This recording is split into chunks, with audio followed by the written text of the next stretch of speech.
guyyaa kana kabaja irbuusaa haaromsa kan waggaa guutuu hojjete iddootti mucucaate iddootti kufe iddootti injifate iddootti irraane hunduma isaa gamaggamatee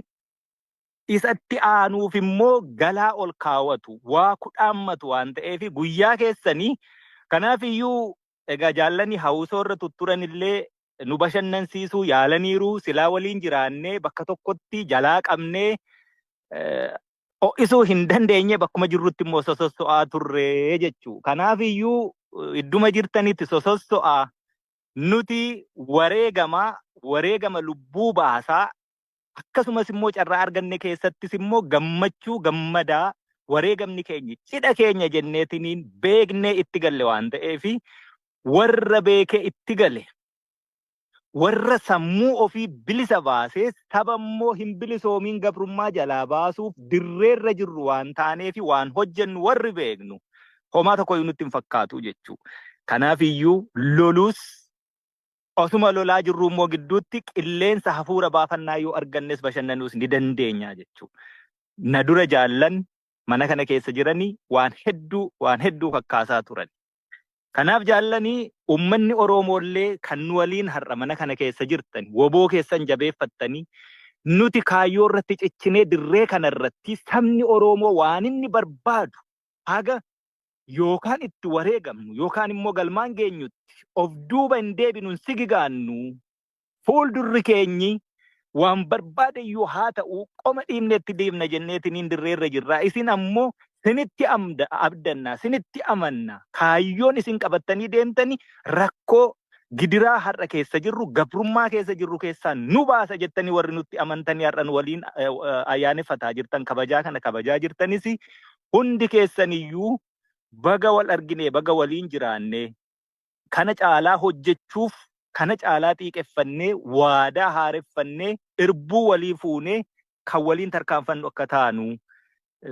amajjii tokko gaa kan bara kanaa fi kan yeroo tokko jedhee jalqabee wal fakkaata kanarraa waa xiqqoo jechuu barbaada.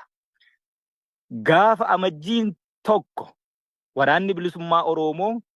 guyyaa waraana bilisummaa Oromoo haa ta'u jedhamee labsame sababoonni inni ittiin labsame sun waraanni bilisummaa Oromoo rakkoo baay'ee ulfaataa ta'e lola kallattii hedduutiin itti baname lola keessoo isaas ture. Kana hundumaa injifateetu walitti dhufee dhiichise. Qondaalonnii fi hooggannoonni guyyaa sanaa turanii abboo guyyaan kun guyyaa injifannoof guyyaa milkiiti. Kana booddee amajjii tokko guyyaa waraana bilisummaa Oromoo haa ta'u jedhanii jechuudha. Guyyaa injifannoosaa haa ta'u jedhanii. Guyyaa inni itti bakka adda addaarraa walitti dhufee ijaan wal argee wal hammatee yaaddoo yaada dharraa wal bahe. Guyyaan kun guyyaa kabajamaa akkasiiti guyyaa wobootii jedhan. Rakkoo irra aane ni injifate kan keessoo isaa tures kan diidaa isatti dhufes. Addi bilisummaa Oromoo qabsoo bilisummaa Oromoo dhaalee yeroo dhiyoo keessatti bu'uureffamee sagantaa siyaasaa seeraa feerasaa wixinee hojiitti reefuma yeroo seenu gufuu guddaatu mudatee ture beektu. Rasaasni qawwee woboo keessaa baatu bilisummaa Oromoo fi Oromiyaa fi lallabdu kaa Jaalelemoo Qilxuutiin yeroo jalqabaaf carcar xirrootti dhukaate suni Jaalemoonis akkasuma wareegame reefuma kichuu xobbee lafa qabattee hundee godhattee jabaattee onnee fi surrii sabaa keessatti of hin dhaabne haala akkasii kana keessatti kichuutti kutuuf aanqee Oromiyaa keessatti abdii saba Oromoo taatee mul'atte qilleensi kallattii adda addaan itti afarsaa ture. Qilleensi xiqqoo baay'ee xiqqoo humna hin qabne aanqeen suni akka isheen belbeltee guca guddaa taatee golee Oromiyaa hunda waliin geessee angaatee iftu qilleensa gochaa ture. Qilleensa garuu humna hin qabne. Qilleensi inni guddaa fi bubbee hamaan qaanqeen suni humna taatee guca taatee angaatee golee Oromiyaa hundatti iftee ifa barii bilisummaa sana angaasuu akka hin dandeenye dhaamtee cilee taatee akka isheen baddee daaraa keessatti dibamtee haftu qilleensa godhu bubbee guddaa fi hamaatutti afarsaa ture jechuudha. Warri cichoomina qabu warri kaayyoo maaliif akka manaa ba'e beeku warri ofii of bilisoomsee akka sabaatti akka biyyaatti sabni kun bilisummaa hin qabne gabrummaa saba isaatiin gadi dinagdeen isa hin caalle bal'ina lafaan isa hin caalle baay'ina uummataan isa hin caalle qaroomina yookaan immoo wisdamii uumamaan qabaniin isa hin caalleen gabroomuun immoo guddoo ulfaataa ta'uu argee lubbuu ofiitti kitimee saba kana bilisa baasuuf warri akkasittiin beekee dirreetti bahe suni warra qilleensa xiqqishuu sana qaanqeen sun akkam banne itti belbelchaa turan waliin wal ta'ee haaluma yeroo gabaabduu keessatti xobbeetti baduu fi cituurraa wal oolchee yeroo gabaabduu keessatti amajjii tokko kana labsachuutti bahe suni ka har'aa wal fakkaatti kan hin jedhe qabsoo addi bilisummaa Oromoo saba Oromoo irraa dhaalmeyaan fidee nuti immoo abbootii keenya irraa qabsoo sirna godhatee tartiiba godhatee jaarmiyaan dabaalamee adeemaa ture garuu immoo yeroo adda addaatti daddaaqama hedduu keessa darbee injifannootti dhiyaatee guduunfaa immoo argachuu dadhabee itti siqee irraa siqaa lubbuu gootota qaalii hedduu gabbaraa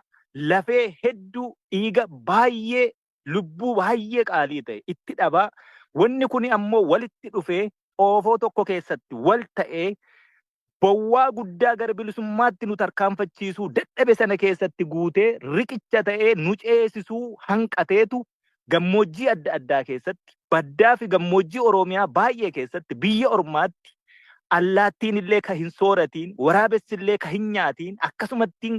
baay'ee lafa hedduu keessatti babbadee hafeetu injifannooleen bakka adda addaatti argamu kuni walitti suphamee walitti hidhamee walitti guduunfamee galma gahuu fi akeekaa fi kaayyoo kaleessa tokko jedhamee eegalamee qiyyaafatamee fi sana goolaba itti gochuu dadhabuurraa yeroo dheeraa lakkoofsisaa waggaa 50 fi wayii lakkoofsisaa har'a as ga'e kana dhaalmayaan fuune nutis. Gaafa dhaalmayaan fuunu dirree kanarra waan ta'e waliinuu beekna jaallan. Dirree kanarra waan jirus waliinuu beekna jaallan. Abbootiin keenya galata qabu. Qabsoo hin gurguranne yoo tarkaanfachiisuu baatanis, yoo guduunfaatti gochuu baatanis, yoo dabaa fi daboo, yoo shiraa fi xaxaa adda addaa keessatti sakaalamanis akkuma ta'eefuu tirsanii sossobanii daandiirraa maqaa daandiitti deebisaa. Baaburicha irraa buusaa baaburicha yaabsisaa akkuma ta'eefuu fidanii dhaloota biraan gahan silaaftuu dubbataniiru. Gabrummaa hiddaan buqqisna dadhabdummoo ilmaan itti guddisna jedhan. Nuti ilmaan sana hiddaan buqqisu waa dadhabaniyyuu malee waan akeekkatanii ka'an keessaa pilaanii isa aarra ture. Hiddaan buqqisuu dadhabaniyyuu pilaanii isa baarra jiru dhalootatti guddisuu fi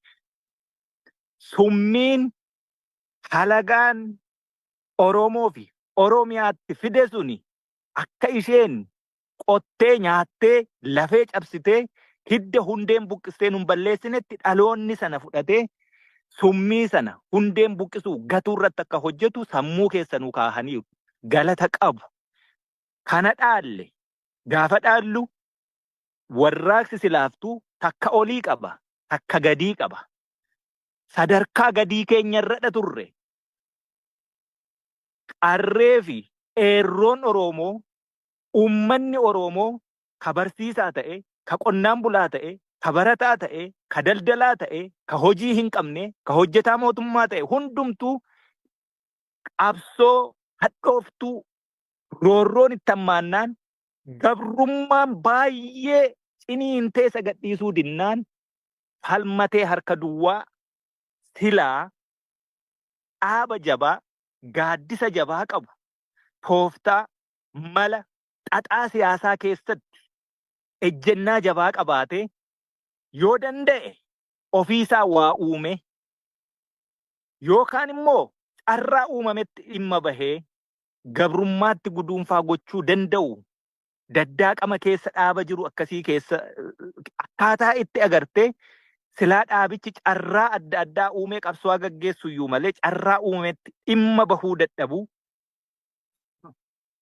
sanaan wal qabatee ammoo dhiigni kichuu hedduu daa'ima garaa keessa jirtu dubartii ulfaarraa kaasee haga jaarsa hokkoon gadi jedhee deemuutti wareegama kaffalame sana kan ofii godhachuu Akeekaaf kaayyoo kaleessa silaa sabni kun maal barbaada? Eenyutu immoo gaachana isaa ta'eetiniin waan sana tarkaanfachiisee abbaa itti ta'ee galmaan gaasa jedhu abaawoon harkaa qabu sana abbaa itti ta'ee guduunfaatti gochuu dadhabuurraa saree maraatuuni injifannoon amma jechaa jiru kana daa'ima duudaa ulfa garaa jiru haga jaarsa hokkoon gad jedhee deemeetti wareegama kaffalamee sana saree maraatuun buttee fudhattee jechuudha. Yeroo akkasii keessatti nuti kadirreerra jirru haala daddaaqama akkasii keessa gowwomsaa dhalate, burjaajii dhalate, daddaaqama adda addaa dhalate keessatti afaan tolanii, arraba damma dibatanii, warrumti kaleessa diinaaf baatirii ta'ee, ulee diinaa ta'ee, golaa, iccitii, daandii qalloo, irraan gadee, irraan olee, tabba, laggeen, gaarreen, dachaa, kana hundumaa Oromoo gola Oromoo keessatti socho'ee warra diina aadaa keenya barsiise, afaan keenya barsiise, iccitii gola keenya agarsiise, nu gabroomsee, nu bichisiisaa ture sanatu dhufee bakka sana qabate. Yeroo bakka sana qabatu immoo afaan tole, arraba damma dibate, uummata gara laafes, nagaa barbaadu, hunda hammatu, irraa hafee otoo rakkatuu iyyuu haa ta'u, qabaatees haa ta'u, namatti garaan jabaanne, waan ofii dabarsee namaa kennu uummata akkasii kana sossobee afaansaa dubbatee aadaasaa beekeetu inni kaleessa isa nyaachisaa ture deebi'ee barcuma aangoo siyaasaa sana fudhachuutti milkaa'e. Uummata gara laafes akkasii ta'uurraa uummata dachee bal'oo qabu, saba guddaa fi bal'aa ta'e, kan namaan barbaanne, kan saayyuu dabarsee namaa kennu, yoo bishaan gaafatte aannan sii buusu uummata akkasii kana silaa tolummaasaa sana, gaarummaasaa sana itti dhimma bahaniitu hammeenya, xaxaa, summii warra nu biturraa akka sabaatti waliin saba wajjin gabroomanii akka dhuunfaatti immoo gabrummaa dhuunfaa nama jalatti garba ta'anii hojjetanii namaaf ergamanii warri hojjete suni saba kana garaa baruurraa nyaachisanii isa ajjeesisiisanii isa buqqisiisanii warri ture sun amala isaa beeku waan ta'eef, garraamummaa isaa beeku waan ta'eef, amma immoo as deebi'anii gogaa yeeyyii sana ofirraa baasanii gogaa hoolaa uffatanii sabachatti dhufuutiin yeroo itti burjaajiin uumame sana keessa addi bilisummaa Oromoollee hoogganni isaallee warra afaan keenya dubbatu, warra ijoollee keenya innaa hidhee uummati dubbatu sana keessatti ejjennaa qabaachuu dadhabe waan kaleessa waggaa 40 wayiif waraanaa ture sana daqiiqaa 40 wayii keessatti amanee harka itti kennachuun sun gaarummaa sana ilaalee, fedhii sabaa sana ilaalee, hegereen biyyittiin itti deemtu abdiin inni jiru itti mul'atee waliin hojjechuun ni dandahama. Irraa barataniiru. Gad'aantummaa keessa turan keessatti namaaf ajajamuuf, namaaf ergamuuf, saba namaa guddisuu fi ollaa ofiitti waa guuraa turuun suni isaan gaabbisiise rakkoo ummata Oromoo balaa hamaatti galchan keessaa cubbuu harka dhiqachuu barbaadan jedhee itti gale waan ta'eef dogoggorri yeroo sana hojjetame. Haala dogoggoraa sana keessatti qabsoo abboonni keenya gaggeessaa turani akka isheen akka barbaadamtutti galman geenye. Akka isheen gaafa jalqabaa elemoo qilxuufaa rasaasni qawwee kiyya keessaa baatu sagalee bilisummaa Oromooti lallabdi jedhan suni guyyaa akkamii Oromiyaan bilisa baate alaabaan ishee moggaa lamaan diimtuu gidduun magariisaa handhuurri ishee odaa aduun keessaan hangaatu gubbaan urjii qara diimtuu shanii sun eessatti dhaabbatte yoom dhaabbatte isaan maal jedhanii yoo maal ta'e Oromoon bilisa bahaa jedhanii addi bilisummaa Oromoos nuutiin akka dhalootaatti Oromoo yoo maal argate bilisoomeera jenna jedhanii nu barsiisanii kana keessaa mee isa kamtu galma ga'e isa kamtu milkaa'e isa kam dhuunfanne isa kam arganne ka jedhu yeroo laallu homaayyuun arganne wantichi gubbaanii warqii hin calaqqisa keessi dhoqqee yoo ilaaltu haasahaan nama damma onnee keessa ka jiru summi warra akkasii xaxaa siyaasaa daba malee gaarummaa hiyyaannetu dhufee bakka sana qubatee ummata Oromoo gabrummaa sanuu daran hamtu ka duraa caalaa baay'ee rakkistuu saballee gargar qoqqooduu dandeessutti dhaseenne waan ta'eef waraanni bilisummaa Oromoo eenyuyyuu caalaa kana hubatee arge hoggana isaayyuu caalaa miseensi kana hubatee arge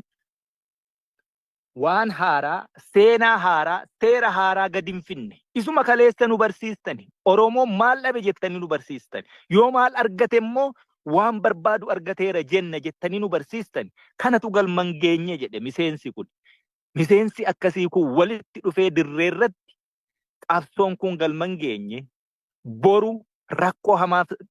saaxilamuuf jira akka sabaatti Oromooni addi bilisummaa Oromoos akkaataa kanaan seenaa ta'eetu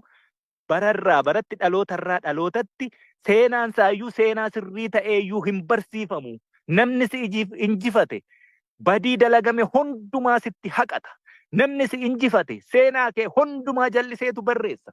namni si injifate bulguudha si godhee si dhiyeessa waan ta'eefi addi bilisummaa Oromoo seenaayyuu ta'ee seenaa gaariiyyuu qabaatee seenaa dhalootatti darbu hin ta'u kanaafiyyuu qabsoon itti fufuu qabdi Oromoo waan barbaadu ammayyuu hin arganne jennee akkasitti dirree irratti hafne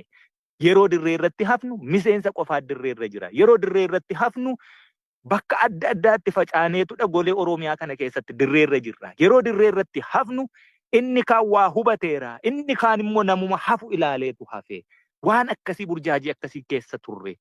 waggaa jaaguutu wal'aansoo akkasiitidha wal qabaa turre wal'aansoon akkasii kun ammoo walitti dhufee ititee hoggana tolfatee jaarmiyaa kaleessa faca'e burjaajii saba keessatti dhalate isa sanaafi qulqulleessee fuulduratti tarkaanfachuun akka danda'amu wanni immoo kaleessa nuti qabsoon bilisummaa Oromoo galma hin geenye jenne sun dhugaa taatee mul'atte warri ijoollee abbaa gadaati garatti nama ceesisanis beekuullee baannu warra nu ceesisanidha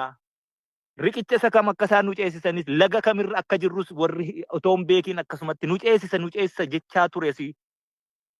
inni nan ceesisa jechaa turesi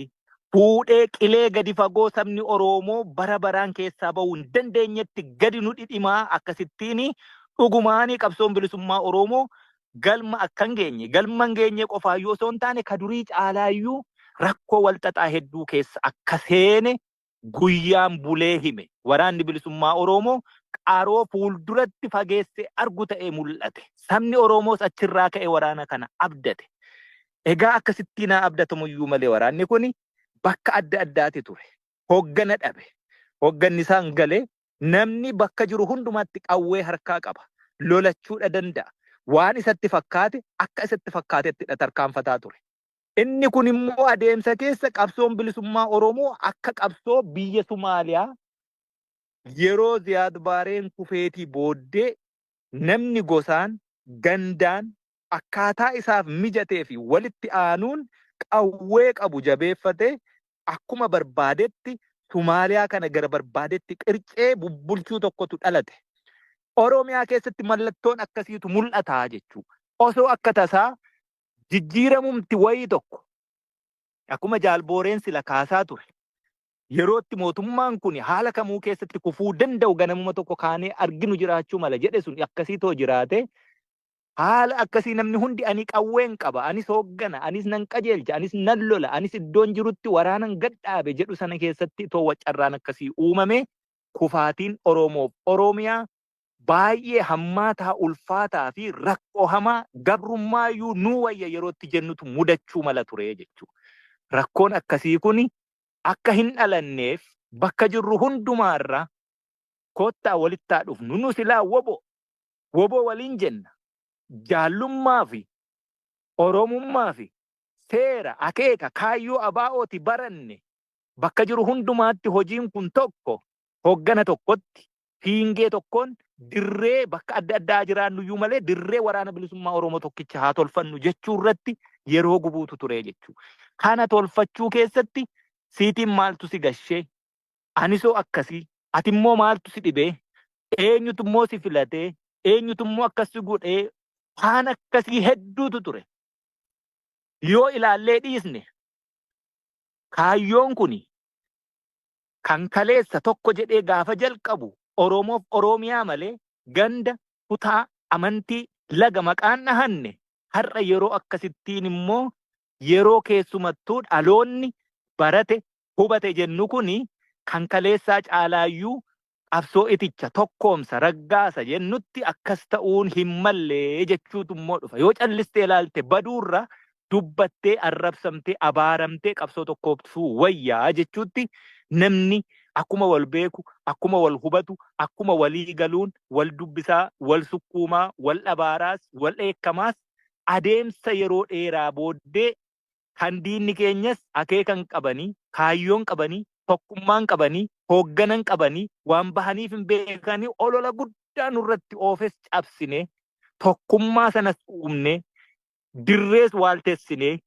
qabsoos itichine, injifannoo fuulduratti argamsiisuu dandeenyuuf karaa sana saaqne, fiingee tokkittiitiin dirree tokko irratti waraanni bilisummaa Oromoo, qabsoo bilisummaa Oromoo ishee hiree tokkittii gabrummaa jalaa bahuuf akka sabaatti waliin qabnu qabsoo gaggeessinu tolchuutti itti milkoofne jechuudha. Milkaa'ina akkasii kana keessattidha har'a amajjii tokko kan bara 2025 kabajanna waan ta'eefidha. Injifannoo gaafa jaallan qabsaa'onni kaleessaa abbootiin keenya amajjiin tokko guyyaa waraana bilisummaa Oromoo haa ta'u jedhanii rakkoo hedduu keessaa fi walxaxaa keessaa bahanii tolfatanii waliin wal fakkaatti. Kan hin jedhe kanaafi jechuudha. Haala akkasii kana keessatti egaa bakka adda addaatti rakkoo adda addaa kana furree qajeelchinee isa dabe toroorsinee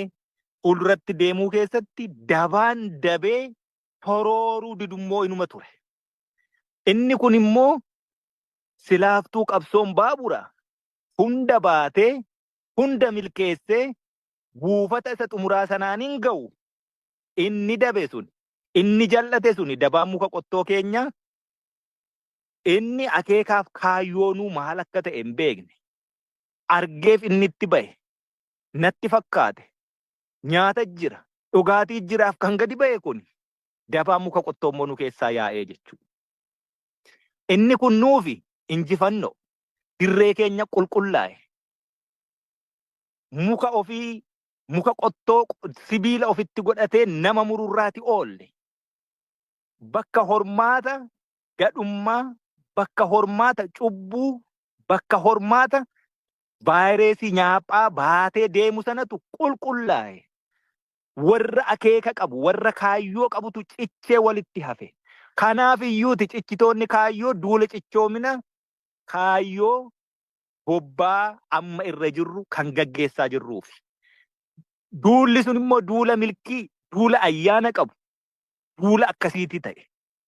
Guyyaa 3, 4, 5 torbee tokkoof hanga har'aa yeroo walitti haasofnu jaallan madda albuudaa jiranii buufata humni diinaa keessa jirtu buqqisanii keessatti kabajaa jiraniitti lolanii bakkoota adda addaa teenyee waraanuma diinaa dhaattuu teenyeetu kabajuu jirrutti kan nu geessise irree keenya sanaa jechuudha. Duula cichoomina kaayyoo gaggeessine sana ni qulqullaa'e. Kanaaf gammachuu qabna.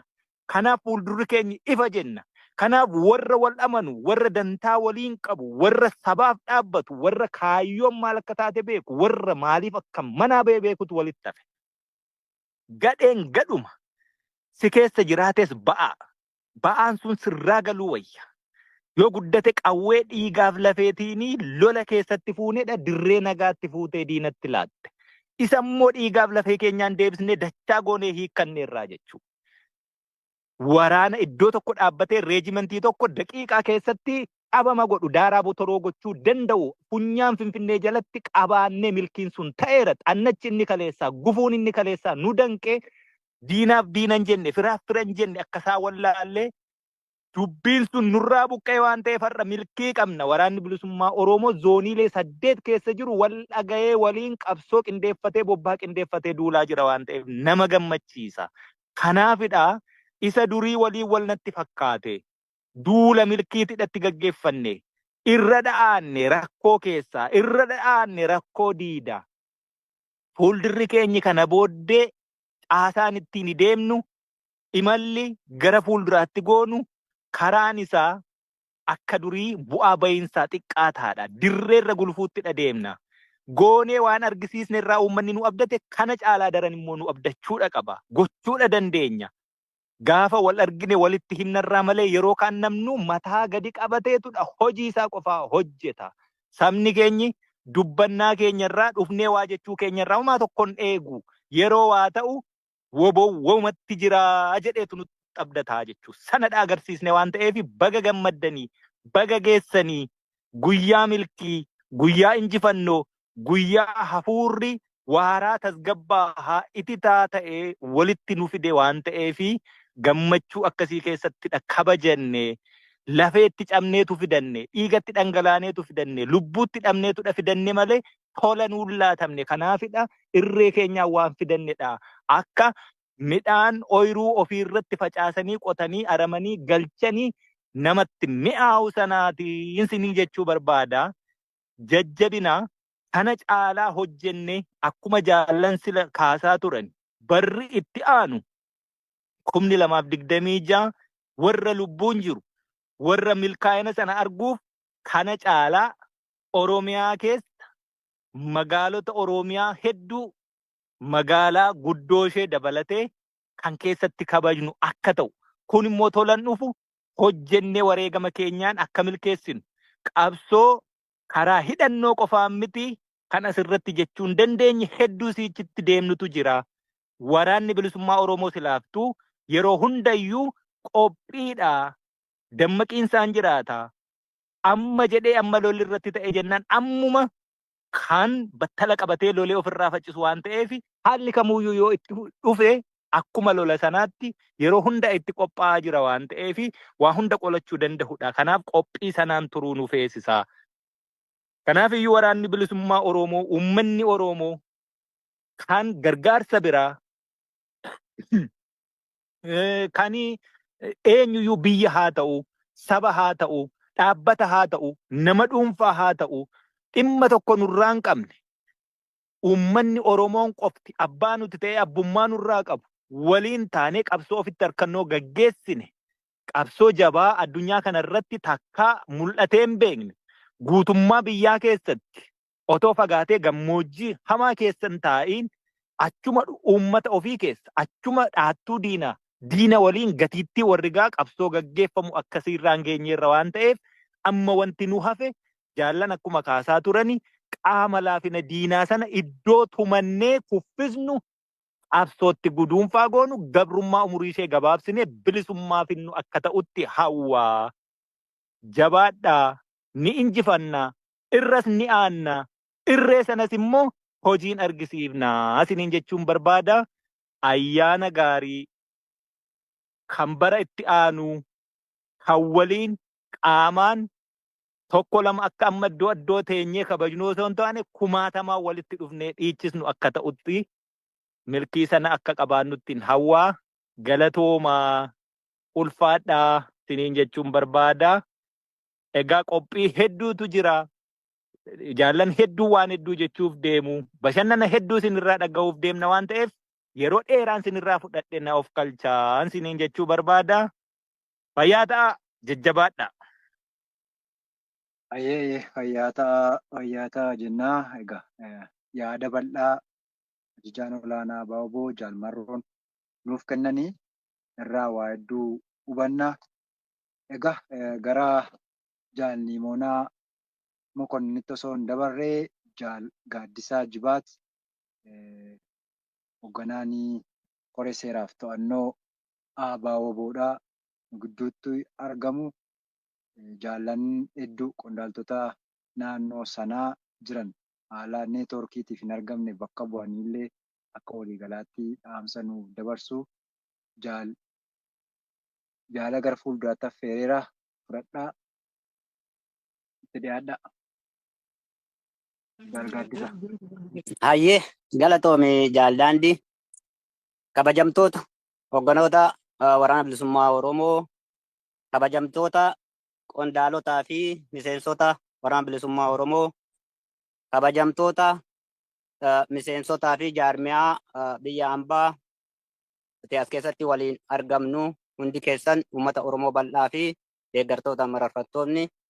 hundi keessan baga guyyaa har'aa guyyaa kabajamaa ayyaana lakkuu bara haaraa 2025 akkasumas guyyaa waboo geessaan isiniin jechuu barbaada. Egaa ittaansuudhaan dubbiin balbalaa akkuma jedhan sani karuma namni seenee ba'u kana waan ta'eefi jaallanna dura dubbatte waan hedduu dubbataniiru inuman dubbadhaaf irruma deddeebiidhumaaf yoo taate malee waan guddaa qabaadhee dubbadhu guddoo hin qabu. Haa taatu egaa waraanni bilisummaa Oromoo keessumaa hundeeffama abbaa warraa kaasee haga har'aatti wareegama qaqqaalii kaffalaa akka ture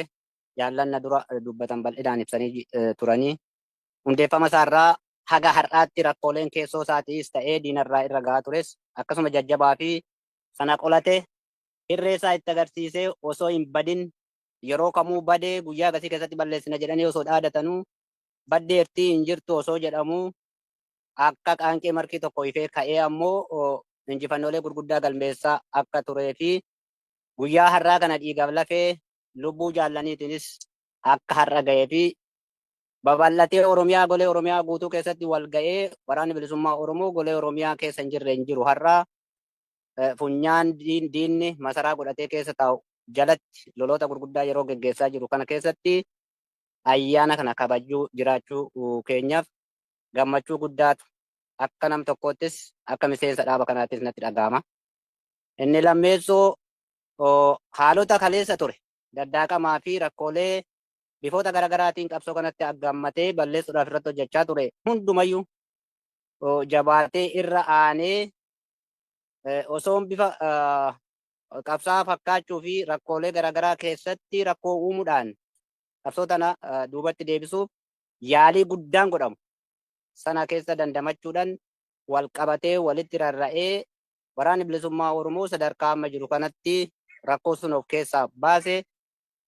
har'a ga'uunsaas gammachuu guddaa addatti ayyaana kana bifa addaatiin akka kabaju nu taasise keessaa isa tokkodha. Kabiraan barri haaraan kun 2025 2024 keessatti maal hojjannee dabarre 2025 keessattis immoo maal karoorfannee maal hojjechuu danda'uu qabna. Qaama laafinaa fi hir'inoota garaagaraa kaleessa naamusoota garaagaraa kaleessa bara 2024 keessatti hojjanne kamiyyuu kairraa aannee gamaggamnee hubannee keessoo keenya laallee madaallee xiinxallee gamaggama guddaa goonee bakka hir'inni jiru guuttannee bakka immoo jabinni jiru jabina keenya jabeeffachuudhaan bara haaraa kana ittiin simannu ta'a jedheen abdadha. Egaa injifannooleen bara 2024 keessatti galmaa'an gama siyaasatiinis gama waraanatiinis gama hundaaniyyuu baay'een isaa kan nama boonsu keessumaa gama siyaasatiin dhageettii waraanni bilisummaa Oromoo dirree irratti hojjeterraan kan ka'e bakka qaamni sadaffaa jirutti faranjoon teessee walitti mootummaa garboonfataa yoomillee nagaadhaaf karaan banne kana waliin akka haasa'amu godhamee addunyaan rakkoo Oromoo akka dhageessu godhame keessatti injifannoo guddaatu galmaa'e. Kunis wanna dirree irratti hojjetame jabina waraana bilisummaa Oromoo sanatu dhiibee harka micciiree akka karaa nagaan sunis walaasa'amu taasifame. Maaliif karaa nagaatiin falmachuus sagantaa siyaasaa keenyatu lafa kaa'a waan ta'eef rakkoon qawwee nu fuusise inni guddaan mootummoonni darbaadha dhufaa Itoophiyaa kan isaan itti amanan karaa nagaa osoo hin taane afaan qawwee waan ta'eef afaanuma qawwee sanitti of deebisuurraan kaafee karaa nagaatiin rakkoo uummaticha impaayiritti furuudhaaf kan of hin kennine ta'uusaa addunyaatti akka hubatamuu fi akka dhageettiin horatamu taasisuunis injifannoo bara kana keessa galmaa'ee fi gama siyaasatiinis injifannoo arganneessa guddaadha jedhee tanan amana. Hubadhasii gara waraanatiinis